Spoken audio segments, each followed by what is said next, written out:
बोले बाल कृष्ण लाल की।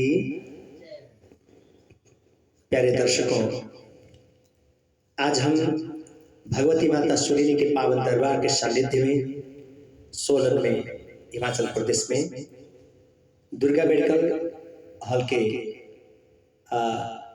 ऊपरी प्रांगण में हमारे बहुत प्रिय शिष्य राजेश्वर सिंह कंवर जी एवं उनकी धर्मपत्नी श्रीमती इंदिरा देवी कंवर जी के निवास पर बैठे हैं। वो देखो आपको सब दोनों हाथ जोड़ रहे हैं। ये सभी दर्शकों को हाथ जोड़ रहे हैं।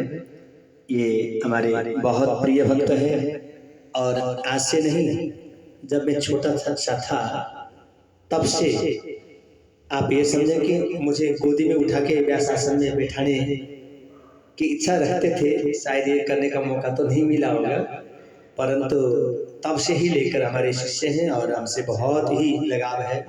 मुझे अपने बेटे की तरह मानते हैं। तो आज हमारी समिति की विशाल मीटिंग थी, यहाँ बैठक था। सोलन में आश्रम निर्माण हेतु, मंदिर निर्माण हेतु, श्रीमद् भागवत शिलालेख मंदिर, श्रीमद् भागवत बांके बिहारी मंदिर निर्माण हेतु आज उस बारे में प्रस्ताव भी पारित किया गया। तो मैं आज आप लोगों के समक्ष एक विशेष कार्य को लेकर के आया हूँ।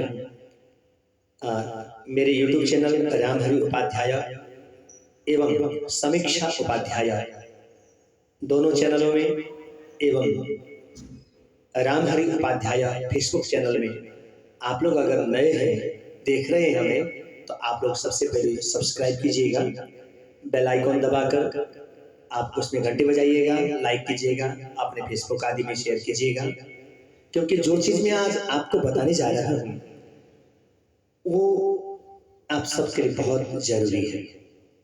देखिए, मेरे YouTube आदि चैनलों में आप लोग हमेशा श्रीमद् भागवत, रामायण, देवी भागवत आदि कथा और प्रवचनों को ही श्रवण करते रहे हैं। परंतु आज इस श्रावण मास की पावन बेला में आप लोगों के लिए मैं एक विशेष उपहार लेके आया हूँ। सब लोग जय श्री राधे बोलिएगा और लिखिएगा भी, जय श्री राधे। हाँ, आप बोलेंगे क्या उपहार है? परसों आप लोगों को मैंने एक उपहार YouTube में प्रेषण किया था। क्या था वो? यज्ञोपवीत क्यों पहने, आवश्यक क्या है और इसका फायदा क्या है, किसको पहनना चाहिए किसको नहीं, सारा डिटेल भी मैंने बताया था। अब आपको यज्ञोपवीत क्या है, उसको बनाने की विधि क्या है, पहनने की विधि क्या है, यज्ञोपवीत बनाया कैसे जाता है, उसमें कितनी और किस प्रकार की एनर्जी खत्म होती है, लगती है, क्या क्या इसके नियम होते हैं, क्या क्या धर्म होते हैं, और बाजार में मिलने वाले जो यज्ञोपवीत हैं जो फैक्ट्रियों से बन के आते हैं, उनमें और इनमें वास्तविक जो यज्ञोपवीत हैं उनमें भिन्नता क्या है, और यज्ञोपवीत के नाम पर बाजारी धागा पहनने से ही ब्राह्मण है या ब्राह्मण होने के लिए सचमुच का यज्ञोपवीत धारण करना चाहिए, इन सभी के बारे में मैं प्रकाश डालूंगा। दर्शकों, यज्ञोपवीत में सबसे पहले ध्यान देने की बात, बाजार में जो मिलता है धागा, वो धागा काट करके, गांठ बांध करके यज्ञोपवीत के रूप में परिणत करके, कलर करके या सफेद में ही यज्ञोपवीत है बोल के बेचा जाता है। वो केवल कमाने का साधन हो गया।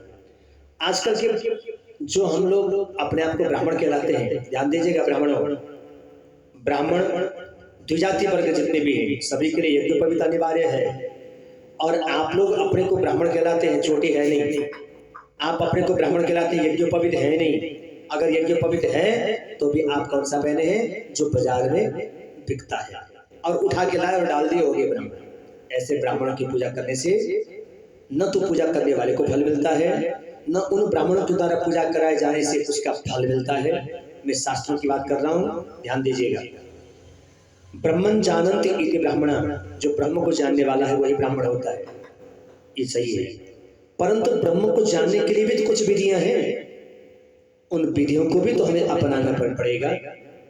और जो जन्म से ब्राह्मण है वो ब्राह्मणत्व में अगर नहीं है तो ब्राह्मण अपने को ब्राह्मण कहलाना बेकार है। इसीलिए अपने ब्राह्मणत्व का आप पालन करते हैं तब जाकर के आप सचमुच में ब्राह्मण हैं।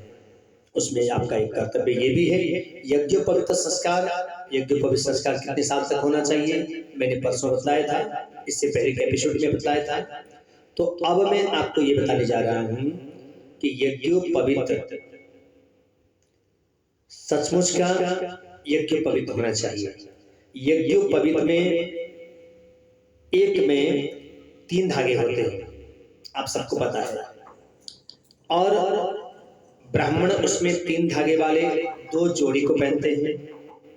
और उच्च कोटि के ब्राह्मण जो विशेष रूप से धर्मशास्त्रों के साथ सभी कर्मों को, हर काम में धर्मशास्त्रों को जोड़ करके चलते हैं, धर्मशास्त्रों के नियम से चलते हैं, वो एक जोड़ी प्लस 1 यानी 3 यज्ञोपवीतों को मिला करके 9 धागा, 9 होंगे ऐसे 9 धागा वाला, यानी 3 के धागे के 3 सेट पहनते हैं।